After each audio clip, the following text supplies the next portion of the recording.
no sirve. Y Dios se busca otro. ¿Usted sabe por qué? Porque a Dios no se le acaban los recursos. Porque Él es el dueño de todas las cosas. Inclusive la Biblia es clara y dice que si nosotros no hablásemos, las piedras hablarían. Y si tuvo que usar un burro para que un hombre hiciera la voluntad de Dios y no maldijera a un pueblo, oye, imagínese, Dios utilizará lo que tenga que usar. Pero mire, me parece interesante este relato, y yo no sé, yo dije que iba a hablar poco. Voy a hablar poco, no se preocupe. Si tenemos la Oiga. Atólate a las 12 días porque hay que comerse la sopa. Bueno. Hay que echarle agua a la sopa. Cuando Samuel va a ungir a David, dice la Biblia que iba con miedo, con temor. Iba temblando. Y le dice, si yo voy para allá, oiga, cuando iba un profeta a algún lugar, algún sector, la gente decía, este viene a traernos malas noticias. Este viene a decirnos algo negativo. Y lo que van a hacer es que me van a correr a pedrar de aquí. Y el Señor le dice, no, mijo, ve allá y di que vas a ofrecer sacrificios. Y vemos el desfile de hijos. Y mire, este relato para mí es maravilloso porque, oiga, dice la Escritura que cuando desfilaron aquellos hombres altos, robustos, poderosos, como algunos que hay aquí, que yo los veo tan grandes al lado mío. Si miras a José Cortés, sí. Y mire, Samuel dijo, este es. Cuando vio a Eliab, dijo, este es el ungido del Señor. Este se parece a Saúl. Saúl dice que no había un hombre más alto que él en el pueblo. Pero el Señor le dijo, no, yo lo desecho. Porque tú miras lo que está por fuera, mas yo miro lo que está en el corazón. Faltaba uno de ellos. Y no tienes más ninguno. El Señor le dijo, ninguno de estos.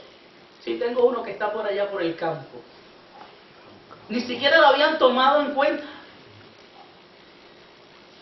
Oiga, estaba con las ovejas. Podríamos llamarlo David el marginado, menospreciado, el más pequeño, insignificante.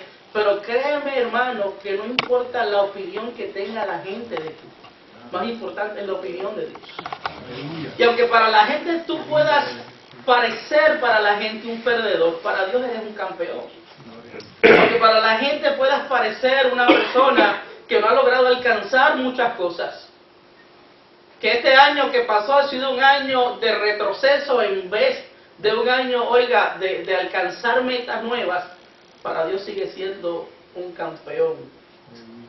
Porque es el que persevera y hasta el fin.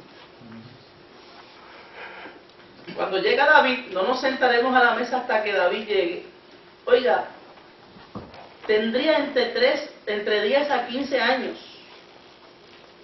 Era te diría, eso es un chamaquito. Pero ese chamaquito, dice la Escritura, oiga, que cuando Saúl era atormentado, que cuando Saúl, oiga, tenía esos momentos donde un espíritu malo venía sobre de él y no lo dejaba vivir, Dios utilizó a David. Alguien dijo, hay un muchachito que toca el arpa. No fue casualidad que llamaran a David. Estaba dentro del propósito de Dios. ¿Por qué? Porque había sido ungido por Dios. Y tú eres un ungido de Dios también.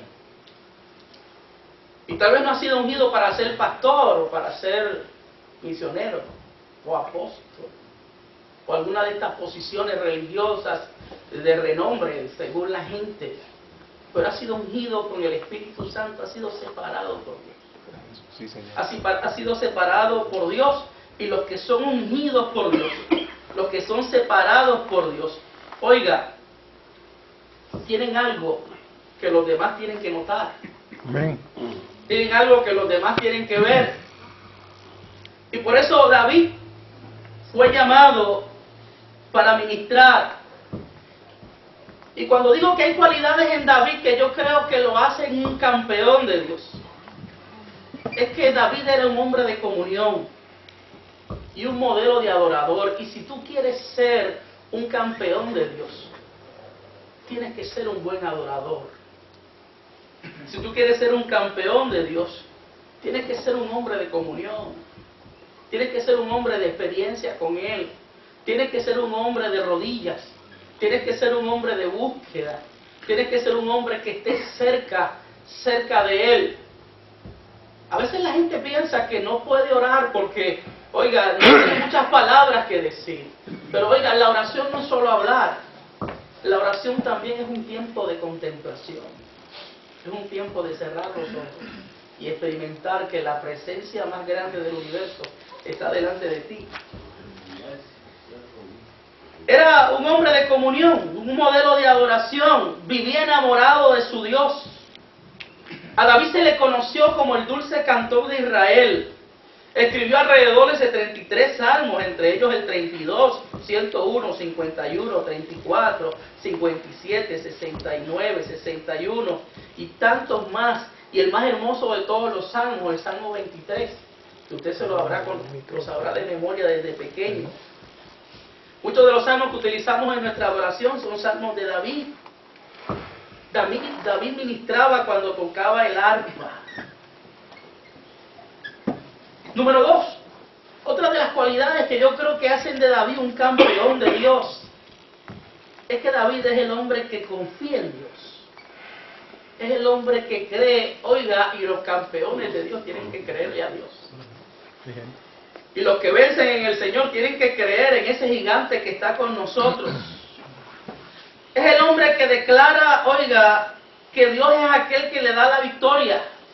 Es el hombre que declara delante de Goliat, como leímos al principio, viene contra mí con lanza, con jabalina, pero yo vengo contra ti en el nombre del Señor. Aleluya. Yo no tengo la experiencia de utilizar tal vez una armadura, tal vez las armas que utilizaban los soldados, pero tengo la experiencia de ver un Dios que me ha librado del león, del oso. El Dios que ha sido en tu pasado, tu ayudador es el Dios de tu presente.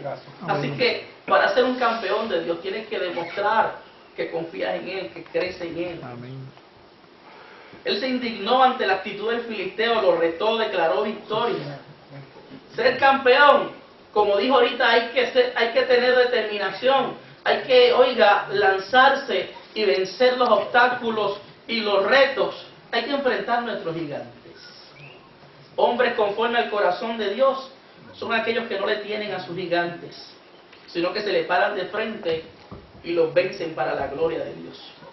Son aquellos que declaran con fe el portento de Dios, que cuando las cosas se ven difíciles dicen: el Señor es mi ayudador, no temeré a lo que me pueda hacer el hombre. Oiga, David también es el hombre que sabe esperar el tiempo de Dios. Y si algo tiene que entender el creyente, que se entiende un campeón de Dios, es que hay que aprender a esperar. Y aprender a esperar no es fácil. Hay personas que, oiga, Dios les habla, pero no esperan el momento de Dios. Y no esperamos el momento de Dios y metemos la pata. Como la metió Saúl. No esperamos el momento de Dios, no esperamos ser capacitados. Mire, pasaron de 15 a 20 años en lo que llegó el cumplimiento de aquella profecía cuando David fue ungido. Pasaron de 15 a 20 años. Y hoy Dios le dice a la gente una profecía, una palabra. Dios declara un plan para la vida de alguien y la gente quiere que sea una profecía microondas. Una profecía de ahora para ahora. Hay que aprender a esperar en Dios.